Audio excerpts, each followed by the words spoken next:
Alright, magandang gabi, magandang buhay sa ating lahat. Welcome to our Sunday Fellowship, and we do this every Sunday as our way of acknowledging the Lord na siya talaga ang source ng lahat. And kung nandito ka ngayon, maaaring nakita mo to sa feed mo, sa story mo, or may nagtag sa'yo sa comment section, or baka sinend sa'yo yung link, or baka nagsiscroll-scroll ka lang, di ba? Tapos na-curious ka, you're welcome here, no? And of course, no specific religion, just pure relationship with God. So, nakaka-bless kasi, of course, itong pag-uusapan natin, no? It's a continuation of our 3-part series last time, no? And napakaganda ng hinandang reflection ngayon, no? And siguradong makakatulong sa inyo or sa atin, not just spiritually pero pati na rin sa business or maybe sa pang-araw-araw nating buhay, no? So ang topic natin tonight is how God's people thrive, no? Grabe, no? Sa madaling salita, paano mag-grow ng malusog ang faith, hindi yung tiyan. Ang faith natin kahit may challenges. So before we begin, we always do this, our grateful Genesis or grateful beginning. Mag-share tayo saglit ng isang bagay na pinagpapasalamat mo this week. Kahit simpleng bagay lang. Kasi minsan, yung maliliit na blessings, yun pala yung nagpapatatag talaga ng faith natin. O, diba? So, thank you Lord, no? Ako nakaka-bless lang kasi this week, parang ano na naman, no? Grabe, sobrang productive, sobrang blessed, and at the same time, parang isang buwan yung lumipas. This last week, sa dami na nangyari, sa dami ng ginawa, and sobrang daming activities and meetings, no? Pero nakaka-bless talaga doon is talagang we really have a time for everything. Thank you Lord, no? For time management. Thank you Lord for 24 hours, no? Na talagang hindi totoo yung kulang yung 24 hours eh. Kumbaga talagang there's really a time for everything. And sobrang nakaka-bless, no? Na talagang nabibigyan natin ng time lahat, no? And I thank God for family. I thank God for spiritual family. I thank God for community as well. I thank God for my accountabilities, no? I thank God for those people, no, na mga nakakausap ko that they're there, no? Nandyan sila to encourage, to push one another, no? So, sobrang nakaka-bless. And I thank God for technology. Nagsasama-sama tayo ngayon. I thank God for provision. I thank God for providence. And I thank God for breaking as well. Diba? I thank God for breakthrough. I thank God for family time. Ayan. I thank God for quality time. And I also thank God, no, sa pang-araw-araw na pagising natin because we still have purpose. So, sobrang nakaka-bless. Ayan. So, kung ikaw, madami ka pang ipinagpapasalamat kasi ako, baka hindi tayo matapos, no? Kapag sa dami ko gusto ipagpasalamat. Pero kung ikaw may mga gusto kayo ipagpasalamat, you can comment down there or you can chat it here in our Zoom, no? Because we'd love to read that later and we'd love to celebrate and pray for you as well, no? Alright. So, of course, now, sobrang nakaka-bless, no? Nakasama natin ngayong gabi si Pastor Ralph at grabe nga, no? Yung hinanda niya sa ating reflection on how God's people thrive, no? So, without further ado, let's welcome Pastor Ralph Dulman. A blessed day to everyone.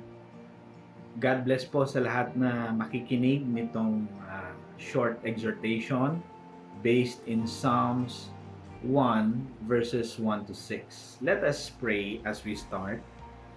Panginoon, we pray for your wisdom. We pray for your Holy Spirit to guide us.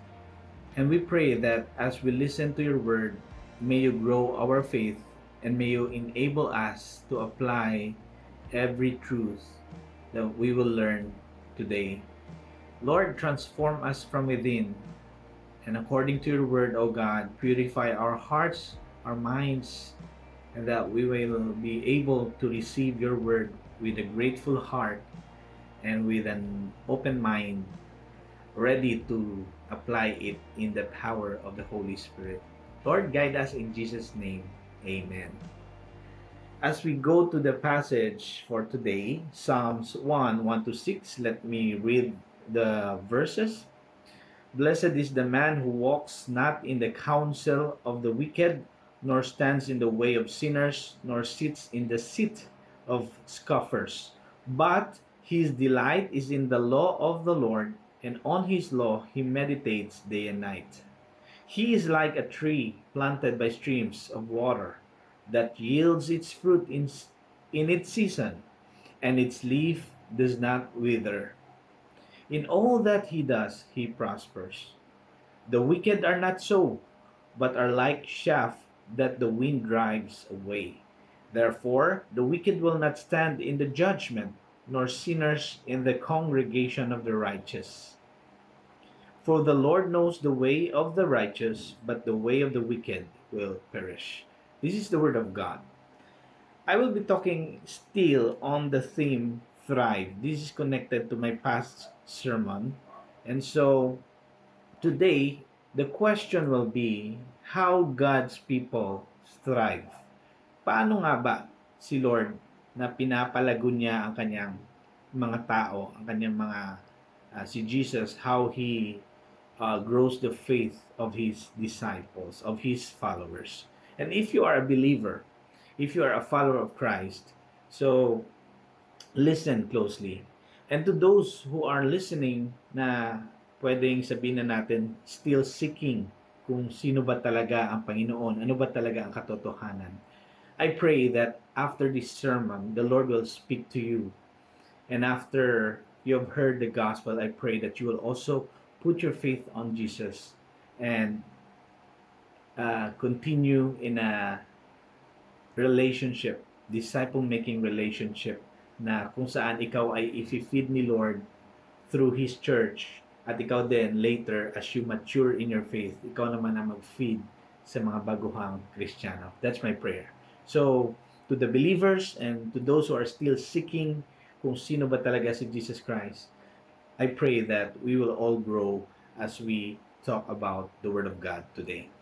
Now, how God's people thrive? Paano nga ba pinapalago ng Panginoon ang pananampalataya ng kanyang mga followers, ng kanyang mga niligtas, no? Dito, kung babasahin mo ang verses 1, makikita mo na pinagpala daw ang tao kung hindi siya naglalakad sa counsel, sa mga sulsul ng mga makasalanang tao. Ibig sabihin, hindi niya hinahayaan na ma-influence siya ng mga taong hindi naniniwala sa Diyos, mga taong rebellious, mga taong madumi ang pag-iisip, no? At ang mga pananalita ay madumi rin. So, hindi siya nagpapa-counsel sa kanila, hindi siya nakikinig, hindi siya nagpapa-influence. Also, nor stands in the way of sinners. Ibig sabihin, hindi siya nakiki-associate sa mga makasalanan. Ibig sabihin lang nito, hindi po siya nakikibahagi sa ginagawa ng makasalanang tao. Pwedeng kasama niya sa trabaho, kasama niya sa negosyo, kasama niya sa bahay ang mga taong hindi naniniwala sa Diyos. Pero hindi siya nakikibahagi sa ginagawa nilang mga kasalanan. And sinabi dito, nor sits in the seat of scoffers. Yung mga taong walang respeto sa Diyos, no? Minamak ang pangalan ng Diyos. Hindi siya nakikiisa doon. So, yun ang pinagpalang tao. Yun yung pinagpalang righteous person. At take note, ang righteous person, pag sinasabi sa Bible, righteous person, yun ay taong nakaranas ng kabanalan ni Kristo. Hindi po yun sa kanyang sariling righteousness. So, number 1, how God's people thrive. Number 1, pag binasa mong verse 2, you will know and we will be reminded that God's people thrive because they are growing in God's Word. Sinabi sa verse 2, but His delight is in the law of the Lord, meaning sa Word of God, sa utos ng Diyos. Ang kanyang delight, ang kanyang kasiyahan ay kanyang marinig, matanggap, matutunan, malaman ang law of the Lord at kanya itong minemeditate day and night. Sinabi dyan, no? His delight is in the law of the Lord, and on His law He meditates day and night. So God's people thrive, number one, because they are growing in God's Word. At hindi to parang seasonal or weekly schedule every weekend kasi magsisimba or magsasamba na. So doon siya magbabasa ng Bible. No. Every day talagang he is being fed and he meditates on the Word of God day and night. Literal na day and night. Ibig sabihin, pag nabasa niya ang Word of God sa umaga, iniisip niya yon habang nagda-drive siya, nire-review niya yun sa isip niya at ginagawa niyang guide sa kanyang araw kung paano niya, Lord, paano ko ba i-apply yung nabasa ko? At hanggang gabi, after niyang mag-work or during his work or her work at night, still nagiging guide niya ang salita ng Diyos. So, lalo na kung may gagawin siyang desisyon, small or big, talagang the Word of God is his guide at yun yung kanyang ilaw every day. Yun yung kanyang spiritual food every day. So, why it's important that the people of God be saturated in the Word of God? Bakit kailangan talaga na tayo ay nag-meditate? Hindi lang memorize, Don't just memorize the Word of God, but also meditate it. Let it sink in your heart. Let it be obeyed with all your heart. No? Nung nabasa mo, kahit mahirap, you're praying, Lord, paano ko ba ito i-apply? So yun yung mga taong nag-thrive talaga. Talagang grounded sila or saturated sila sa Word of God. And nung nabasa natin sa verse 1, bakit kailangan? Why it's important to choose people who will influence us? Bakit kailangan din piliin natin yung mag-i-influence sa atin? Tama na sinabi narinig na natin may kasabihan na bad company corrupts a person. Tama po yan.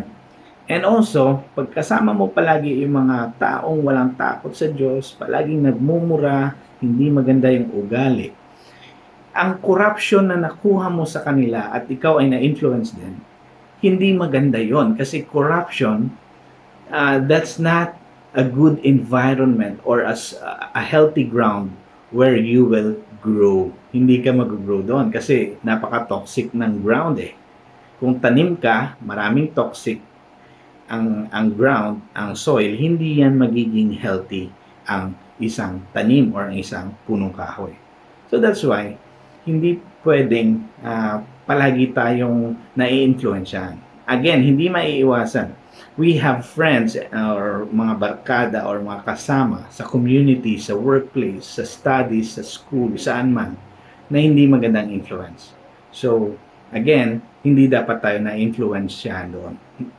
Datapwat, dapat tayo ang nag-influence sa kanila. So, how will you know you are growing in the Lord? Kung babasahin mo pa sa verse 3, He is like a tree planted by streams of water. Okay? Tanim or punong kahoy na merong sapa sa gilid, no? So, napaka-healthy ng ground, di ba? Sabi ko kanina, hindi ka mag-grow kung toxic or hindi maganda ang soil ng iyong spiritual life kung saan ka tinanim. So, He is like a tree planted by streams of water. At ang maganda pa dito, tanungin mo, sino ba ang magtatanim sa atin? Kung kukonect mo to sa John 15, ang gardener kasi, ang Panginoong Ama. Si Jesus, siya ang vine. We're talking sa 15, sa New Testament, John 15. And kaya sinabing vine, tayo ang branches. So, referring naman yun sa grapevine. So, ang Father ang magtatanim sa atin. So, pag tinanim niya tayo, by streams of water, merong sapa. And ang tree na to yields its fruit in season. Kung anong season, mag-yield siya ng bunga. So, kung i-connect mo naman to sa fruit of the Spirit sa New Testament, di ba ang fruit of the Spirit, love, joy, peace, patience, kindness, humility, or meekness, self-control, long-suffering, no? Mga ganon. So, ibig sabihin, kung nasa season ka ngayon na merong problema, ang bagay na fruit na through the Holy Spirit, mamumunga ka. Kasi nakatanim ka nga sa streams of water. Ibig sabihin, even yung water, hindi lang yun ang water literal. It can also be connected to the Holy Spirit because Jesus Himself is the living water. and His presence in you is like a spring of living water. And so the Holy Spirit, siya magiging stream of living water. Kaya namumunga ka kung anong kailangan sa season mo. If you are in a season of doubt, nandun yung patience to wait on God. Namumunga ng patience, namumunga ka ng self-control na parang gusto mo nang mag-shortcut, pero dahil nandun yung Holy Spirit, namumunga ka ng self-control, long-suffering or endurance, nandun kasi ang Holy Spirit nasa sayo. So, ganun tayo. We grow in God's Word. And number 2, we are grounded in the presence of God. Kaya nga may sapa Yung living water, yun yung Holy Spirit sa atin. And besides, kung i-connect mo yan kay Jesus, He is the living water, no? So, springs from Jesus, from within, nag-overflow sa buhay natin. Kaya napakaganda. We are growing. Tingnan nyo na lang. Ang mga punong kahoy na nasa tabi ng sapa, di ba napaka-lush, napaka-green, at hindi lang green, hindi lang maraming leaves, kundi marami ding bunga, di ba? So, again, sa Christianity, hindi lang to about paramihan ng leaves. Mga taong minsan, no, sobrang daming leaves, wala namang fruit, no? Again, we should grow in God's Word, grounded in the presence of God, and when the Holy Spirit of God is in us, we bear much fruit. Fruit that lasts. Diba? Sa John 15, I am the vine, you are the branches. If a person remains in me and I in him, he will bear much fruit, sabi ni Jesus sa kanyang mga disciples. Apart from me, you can do nothing. So, growing in God's Word, no? Talagang saturated, meditating on God's Word, obeying God's Word. And number 2, grounded in God's presence. So, ito pa, in all that He does, He prospers. And may warning sa verse 4, Psalm 1:4. The wicked are not so. Hindi ito katulad ng mga wicked, yung mga taong walang takot sa Diyos, makasalanan. Hindi ito katulad ng wicked ang mga righteous. Kasi mga wicked, dry na dry sila. Parang chaff.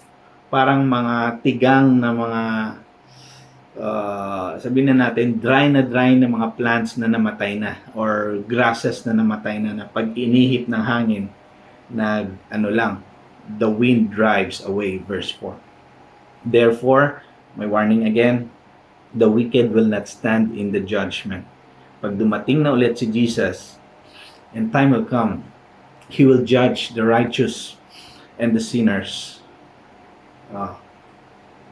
Hindi daw sila, they will not stand in the judgment, nor sinners in the congregation of the righteous. So this is about the future when the Lord gathers His own, the people who believes in Him, the people who receive Jesus Christ, and also judge those who are not believers of Jesus Christ. So, although this is future, ganun din naman actually sa present day natin bilang Kristiyano. Okay? We may pretend sometimes, or bilang tao, no? Pwede ring mag-pretend lang tayo na nagsisimba tayo. But the Lord knows. The Lord knows if you are really growing in Him, if you are really a believer of Jesus. That's why, sa verse 6, for the Lord knows the way of the righteous. Alam niya, kilala niya ang Kanya. Kilala niya ang Kanyang mga tao. Kilala niya sino talaga ang tumanggap kay Christ. Sino talaga ang ligtas. Hindi ka pwede magkunwari. So, for the Lord knows the way of the righteous, sa verse 6, but the way of the wicked will perish. So, nag-struck sa akin yung in the congregation of the righteous. Now, this is future. This is about the judgment seat of God, the Lord Jesus Christ sitting on His throne, judging the righteous and the unbelievers, the wicked. But also, ito rin ay reminder sa atin. When we talk about congregation of the righteous, this can refer also to the church. Diba, ang church, ang totoong simbahan ni Christ, yung mga taong talagang displaying the righteousness of Christ. Okay, take note, disclaimer, ang mga Kristiyano, hindi po yan perfect. Hindi po yan righteous dahil magaling sila. Naging righteous sila dahil nanampalataya sila kay Christ. Their faith is on Christ and on the righteousness of Christ. They are confident on the holiness of Jesus. And they are standing on the finished work of Jesus on the cross. Hindi sila naging righteous on their own. It was all God's doing and finished work of Christ on the cross. But again, what's the importance of the congregation of the righteous? That phrase can also be connected to God's people, the church. So ang tanong sa atin, for us to continue to grow in our faith, are we intentionally and consistently meeting with God's people? What is your motive of being with God's people? Ano bang motibo mo rin as you evaluate yourself? Bakit ka sumasama sa righteous people of God or sa church? Are you going to the church to be blessed? No. You are already blessed if you are a follower or a disciple of Jesus. You are already blessed when you are a child of God because you believe in Jesus. Pumupunta tayo sa church hindi para to be blessed. Hindi yun ang primary. We go there to worship Jesus Christ, to give praise to Him, to testify about His goodness. And actually, you're already blessed in Christ bilang anak ng Diyos. We are there meeting with the people of God to be built up in our faith. Kanina, to worship, to honor our God, but also to be built up in our faith. But be aware, no, na if we thrive in the Lord, no, disclaimer lang, it's not a life without problems.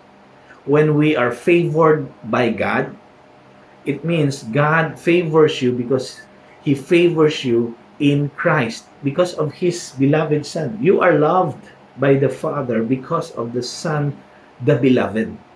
And so you are already favored.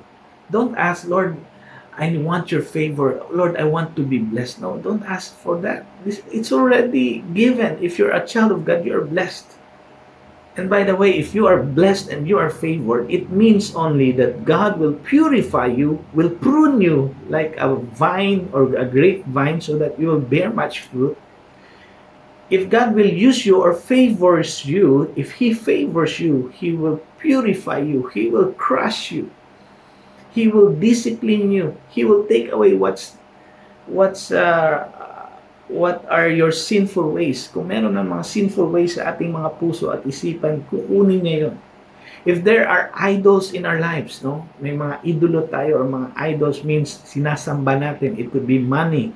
It could be your health. Sinasamba mo. It could be your children. Sinasamba mo. Instead na si Jesus ang nasa sentro, yun na yung nasa center. Yung family mo na nasa center. Or your business is the center of your heart. The Lord will take away our idols. That's how God thrives us. He prunes us. He cuts away branches that does not bear fruit. And so that's where we need the Church of God to encourage one another na magpatuloy sa Panginoon.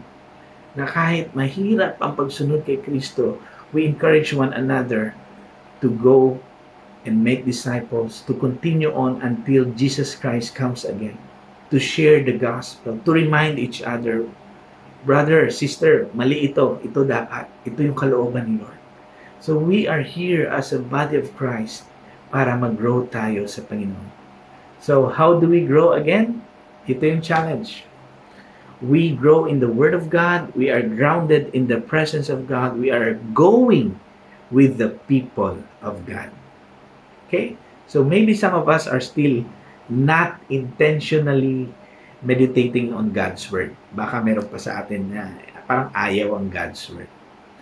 I can understand if you are still a seeker at wala ka pa sa Panginoon. But, if you are already a follower of Christ, nabaptize ka na sa Panginoon Jesus, sa pangalan ng Ama, Anak, at ng Espiritu Santos, and still, you do not have the appetite for God's Word, I doubt. Baka your conversion is not true. Pwedeng nagkunwari ka lang. So, it's not yet late, but we have to repent from that kind of heart or deceit in our lives. A true disciple of Jesus Christ will always long for the Word, will always meditate the Word, will always learn from Jesus Christ, will be excited to sit at the feet of Christ and listen to the voice of Christ. A real disciple will be willing to tell others, please mentor me, please feed me with the Word of God. And later, that disciple of Christ will also feed the flock of Jesus. That's the real disciple of Christ. Willing to be fed and consistently and obeying God's command to feed others as well.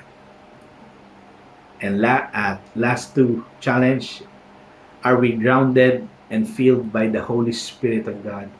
Grounded in the presence of God? Are we giving priority to our intimacy with God, our one-to-one with God, our private moments with God? Kasi kung we don't have an intimacy with God, it will be shown, it will be revealed in our public worship. If we are so dry in our private worship, it will come out in our public worship.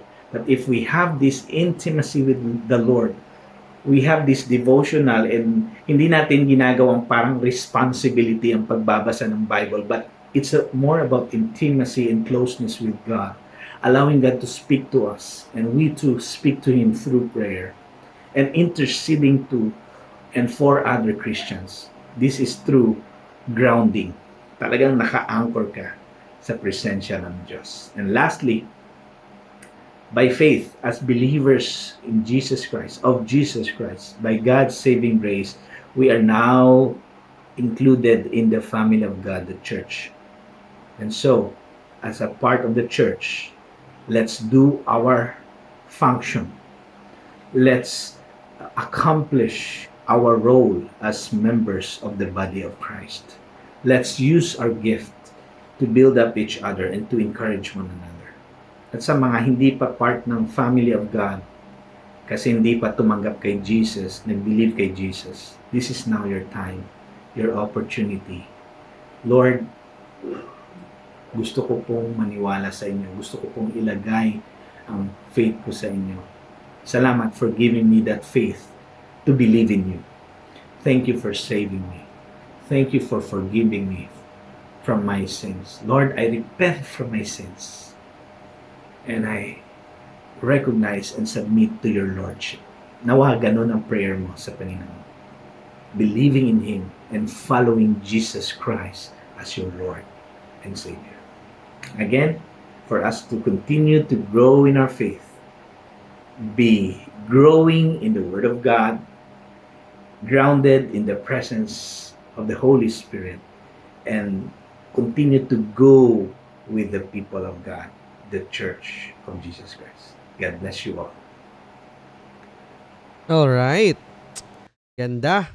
Ganda nung message ni ni Pastor. Sobrang galing, no?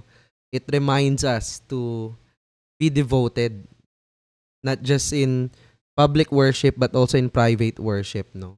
Ang galing lang, no, first truth, they grow in God's Word. We grow in God's Word, no? Na, alam mo yun, meditate on it day and night. Grabe, no? Kailangan pala nagbabasa daw tayo ng Bible day and night. Hindi lang pala once a day. Hindi lang pala pag naisipan lang natin. Command pala siya, no? Talagang siya, instruction siya ni Lord. Meditate on it day and night. Kasi sa mundo natin ngayon na medyo fast-paced, no? Puro Facebook, chika-chika, no? Ang daming chismis na nababasa mo, pero kung yung Bible natin, no, parang BIR, no? Alam mo yun, yung tax. Di mo nabubuksan, nako, malamang hindi ka magta-thrive spiritually, no? Pero yung negosyo na parang walang training, 'di ba? Puro hula-hula lang. Kasi 'di ba sa negosyo nga dapat lagi kang updated sa product knowledge, sa system, sa new products and everything. Kumbaga ganun din dapat sa faith. 'Di ba? Kailangan na-update tayo. We really need to commit, no? Commit to reading the Bible. Sabi nga kanina dun sa service, commit to reading the Bible at least 15 minutes a day. Gabi, no? 15 minutes a day. So, ibig sabihin, kung 15 minutes a day pala, at least, di ba? Doon ka pwede mag-start eh. 15 minutes a day, ibig sabihin, that is 105 minutes in a week. No? So, in 1 month, that's 420 minutes already. So, ibig sabihin, sa isang taon pala, sa isang taon, nababasa mo na yung Bible for 84 hours. No? Galing, no? So, talagang magsisimula lang eh sa mga maliliit na steps, no? 1%. 1% better every day. Yan. And number 2, grounded in God's presence, no? Ang galing, he is like a tree planted by the streams of water, no? Kumbaga, ang puno kasi na walang matibay na ugat, madali yan mabunot pag may bagyo. And ganoon din daw tayo sa sa faith natin, or ganun tayo spiritually. 'Di ba? Kapag onting unos, onting challenges, para tayong puno na hindi masyadong inugat. Kaya madaling tumumba, madaling mabunot, madaling matangay. 'Di ba? Kaya nga sa business, pag walang strong foundation, madaling bumagsak eh. Kapag medyo nalulugi or medyo may challenges or situation. No? So, the challenge is set a consistent prayer and worship habit. No? Kumbaga ano yan eh. Hindi lang yan, Lord, bless this food. Hindi eh. Hindi ganong level lang eh. Kundi yung sa mga tahimik na panahon, kasama mo siya. 'Di ba? Talagang you really set, kumbaga hindi lang siya extra. Kung kailan mo lang maisipan mag-pray. Dapat talaga in the morning, set mo, bago ka matulog, set mo talaga. 'Di ba? You read God's word and pray. No? And lastly, no, going with God's people, the church. Ang galing eh. Kung gusto mo talagang mag-grow, pero yung mga barkada mo, puro panghihila, pababa, no? Alam mo yun? Yung para silang mga shackles mo eh. Para silang mga pabigat sa'yo. Kasi may isang bagay ka na gusto mong gawin at your very best, at your full level. 'Di ba? Pero, dahil doon sa mga nakakasama mo, hindi mo talaga ma-execute siya ng todo. 'Di ba? So, kailangan talaga parang ano lang yan dito sa business natin. 'Di ba? Dumikit ka nga eh. Kaya kung nasa circle ka na puro marites, puro negative thinker, mahihirapan ka rin talagang umangat. No? So, you need to stay connected sa isang church community. Pag sinabing connected ka sa isang church, hindi ka lang uma-attend sa church. Pag sinabing connected, kilala mo yung mga nagsisimba doon. Connected ka doon sa pastor. Connected ka sa community. May small group ka na tinatawag. Ibig sabihin yun yung mga accountabilities mo. So kung wala kang ganun sa church mo ngayon, then you have to think na. Kailangan mo mag-isip na ang church lang ba ay isang venue para puntahan mo? Or that church is really a community na kapag pumupunta ka doon, kilala mo yung mga uma-attend. 'Di ba? Ganon ang church community. Hindi lang siya basta pinupuntahan mo, hindi lang siya basta, alam mo yun, ma-attendan mo lang, attendance lang. Hindi. Pag sinabing church community, you are growing there. You are being guided in your walk, in your walk. 'Di ba? May mga tao kasing nagtutulak sa pataas, spiritually and mentally. No? So, if wala pa, or if yung hindi ganun yung nararanasan mo, then maybe you need to consider, or hindi nga consider eh. You really need to level up. 'Di ba? Find someone who can guide you kung paano ba talaga. Alright? Okay. So, the question is, this season, saan ka ba nahihirapan mag-thrive? Sa Word? Hindi pa po ako marunong magbasa ng Bible. Okay lang yun. Pag-guide ka sa amin. Sa presence? Wala ka pang church community? Or hindi mo pa nafe-feel? Or maybe sa people? Yeah. So, ano yung unang step na pwede mong gawin this week para mag-level up ka dyan sa mga areas na yan? Right? So, to wrap this up, kapatid, thriving in God is not about a worry-free life. Hindi porket na kay Jesus ka na or may Jesus ka na sa buhay mo is smooth sailing na. No? Wala nang kaproblema. Again, thriving in God is about a deeply rooted life. Kumbaga sa bamboo, alam niyo yung bamboo na plant? Kapag tinanim ang bamboo plant, maliit lang yun sa umpisa. Parang first 4-5 years niya, maliit lang siya.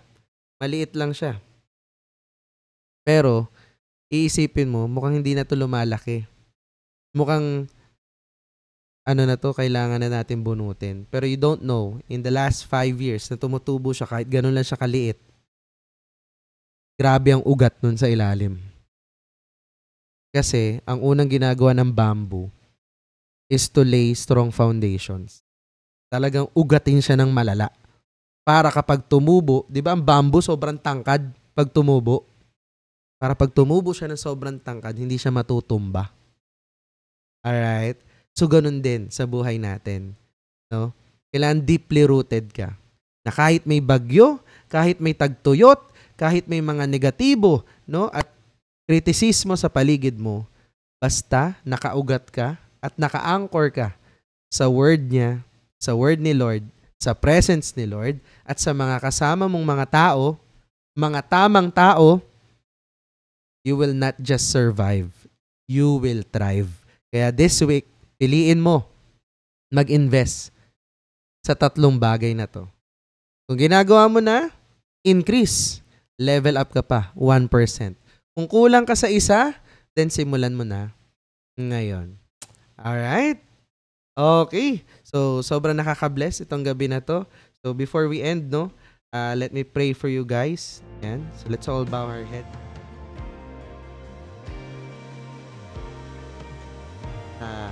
Gabing ito, Lord, thank you for reminding us, Lord, na ang tunay na thriving life ay hindi lang tungkol sa comfort, Lord. Hindi lang tungkol sa blessings, Lord, na nakikita namin, kundi, Lord, sa lalim ng relasyon namin sa iyo. Lord, salamat dahil kahit may mga seasons ng pagsubok, Lord, may mga moments ng pagod or may mga times na parang walang nangyayari, ikaw yung tapat, Lord, na laging kumikilos sa buhay namin, Lord. Lord, bigyan niyo kami ng lakas, Lord. Strengthen us. Yung mga puso ng bawat isa nandito, Lord, yung mga nanonood, Lord, i-realign mo kami sa salita mo para hindi kami maligaw sa ingay ng mundo, Lord. I-ground mo kami, Lord, sa presence mo. Para kahit gaano kalakas yung bagyo sa paligid, buo pa rin yung faith namin. And, Lord, surround us ng mga tamang tao, Lord, na magtutulak sa amin na palapit sa iyo. Kasi kung, Lord, yung mga tao mas nilalayo pa kami sa iyo, then we rebuke the works of the enemy, Lord. No weapons of the enemy shall prosper against us. Lord, may we have a discerning heart, Lord, na kapag feeling namin nilalayo kami sa iyo, Lord, mas lalo kami lumapit at dumikit. Hindi pa palayo. Lord, we lift up every business, every work, Lord, trabaho, pamilya, personal na battle na dala-dala ng bawat isa, Lord. We declare wisdom to make the right decisions, courage, Lord, tapang, Lord, to take the next step para mag-level up, Lord, sa bawat aspeto ng buhay namin, Lord. Tulungan mo kami, Lord, para humakbang pa dun sa sunod na step para makapag-level up kami, Lord. At yung faith na magpapatuloy, Lord, kahit mahirap, Lord, we also rebuke again any discouragement, any doubt, Lord, or takot, fear, Lord, na gustong mag-take root, Lord. Ito yung hindi namin naalagaan, Lord. Ito yung hindi namin pauugatin, Lord. Yung takot, yung duda, yung discouragement, Lord. Lord, we declare in this coming week, in this coming months, Lord, as the year 2025, we will finish strong, Lord. No? This will be a month long of breakthroughs, Lord, opportunities, Lord, at answered prayers, Lord. We speak protection sa bawat isa, Lord, provision sa lahat ng pangangailangan, Lord, at peace na hindi kayang ibigay ng mundong to, Lord. At higit sa lahat, Lord, palalimin mo, Lord, ang pagmamahal namin sa iyo. Gawing mong malinaw sa puso namin, Lord, na wala kaming ibang source, kundi ikaw. Lahat ng papuri at pasasalamat parang lang sa iyo. In Jesus' name we pray and everybody say, Amen, Amen, and Amen. Ayan. Thank you, Lord. God bless everyone. God bless you.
God bless.